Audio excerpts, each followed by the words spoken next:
In today's video, I'm going to teach you how to fix Photoshop could not initialize due to unexpected end of file. If Photoshop refuses to start and throws that could not initialize message with an unexpected end of file error, it usually means something in your user preferences has become corrupted. The quickest, most reliable fix is to remove Photoshop's user settings so the program can rebuild them from scratch the next time it opens. Here's what you'll do. Open File Explorer and head to your main system drive, usually the C drive.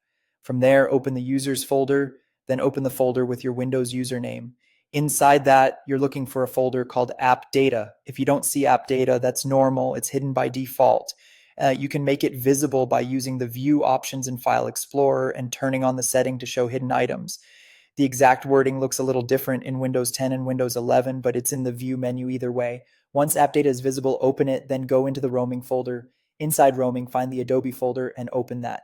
Here, you should see a folder for Adobe Photoshop. Go ahead and delete the Adobe Photoshop folder you find in Roaming. What this does is wipe the user's specific preferences and configuration files that Photoshop loads when it starts. If any of those files were damaged, they're often what causes the initialization error.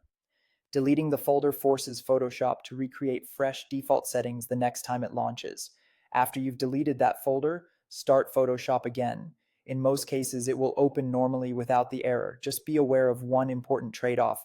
This resets your preferences. That means any custom project presets, saved resolutions, personalized themes, workspace layouts, and similar tweaks will be reset to defaults. It's essentially like launching a clean install of Photoshop on your user account. It's not a big deal, but you may need a few minutes after reopening the app to reapply your favorite settings and themes. To recap the flow in plain terms, you're navigating to see users, your user folder, app data, roaming, Adobe, deleting the Adobe Photoshop folder, and then reopening Photoshop so it can rebuild everything cleanly. That's all there is to it, and it's a fast fix for this specific error.